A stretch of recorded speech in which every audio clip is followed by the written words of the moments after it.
Dan saudara, untuk membahas soal pembunuhan anak politisi PKS di Cilegon, Banten, yang pelakunya sudah ditangkap, sudah ada psikolog forensik, ada Reza Indragiri. Pak Reza, selamat malam, apa kabar? Selamat malam, Mbak Valen.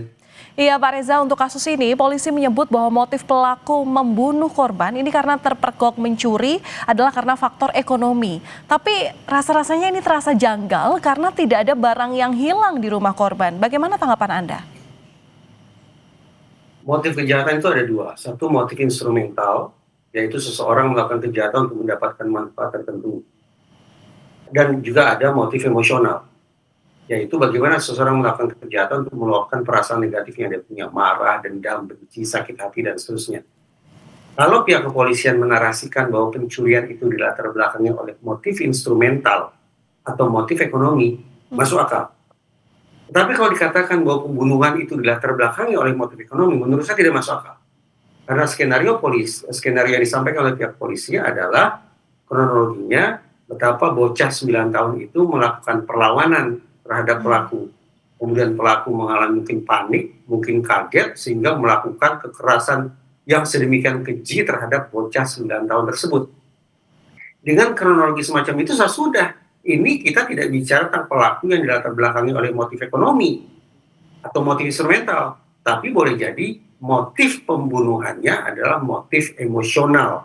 Bagaimana si pelaku meluapkan mungkin marahnya terhadap korban dengan cara yang kejam sedemikian rupa. Bukan motif emosional, bukan motif instrumental atau motif ekonomi, melainkan motif emosional. Berarti Anda sepakat kalau artinya polisi terlalu cepat menyimpulkan terkait motif ini? Saya mencoba menyimak pemberitaan media. Ada rangkaian narasi dan pernyataan dari pihak polisi yang justru menurut saya perlu dipertajam untuk meyakinkan masyarakat luas. Bermula dari sekitar 2 pekan lalu, ketika polisi mengumumkan ada peristiwa pembunuhan terhadap seorang anak di rumah. Pelaku tidak melakukan pencurian, karena kata polisi tidak ada barang berharga yang hilang dari rumah tersebut. Terpaut 2 pekan kemudian, polisi mengabarkan ada peristiwa pencurian. Ditambahkan oleh polisi bahwa ternyata pelaku pencurian itu adalah orang yang sama yang juga melakukan pembunuhan terhadap anak di rumah yang sebelumnya. Digenapkan oleh Kapolda Banten yang menyebut bahwa pelaku pencurian itu adalah pelaku kambuhan, spesialis pelaku pencurian rumah kosong. Pertanyaan muncul, kalau pelaku pencurian itu disebut-sebut juga orang yang sama sebagai pelaku pembunuhan, dan pelaku pencurian itu juga disebut sebagai pelaku spesialis rumah kosong, maka pertanyaannya adalah, kenapa ketika pelaku itu memasuki rumah yang pertama, dia melakukan pembunuhan, tapi tidak melakukan pencurian? Ya. Kita memahaminya, saya sendiri agak kesulitan memahaminya. Karena itu, tadi saya katakan, ada rangkaian narasi dan rangkaian informasi yang perlu disampaikan oleh pihak kepolisian secara lebih jernih, secara lebih tertata. Nah, kali ini pelaku sudah ditangkap dan sudah dijadikan tersangka.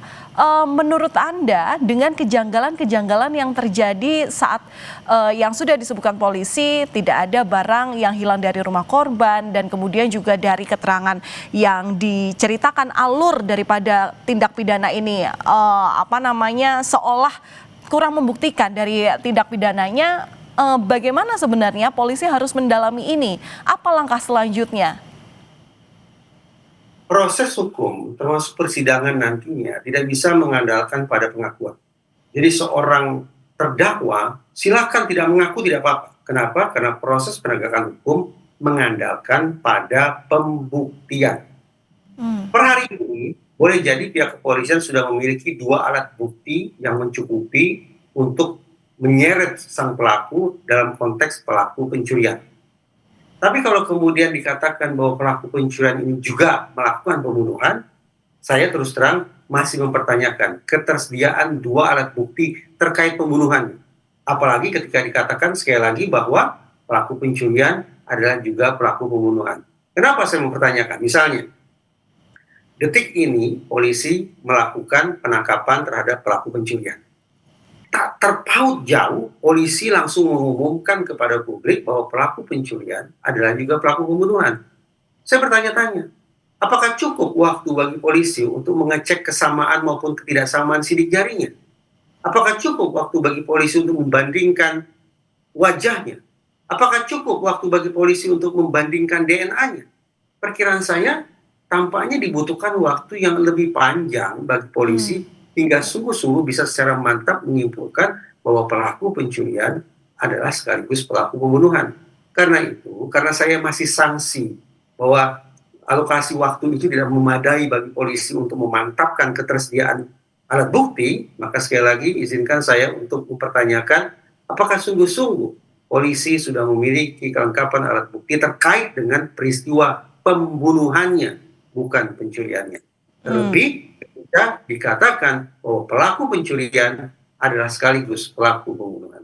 Berarti menurut Pak Reza ini masih janggal ya, apalagi CCTV di rumah korban pertama ini dinyatakan mati begitu. Jadi masih minim alat bukti yang dimiliki polisi terkait kasus pembunuhan ini.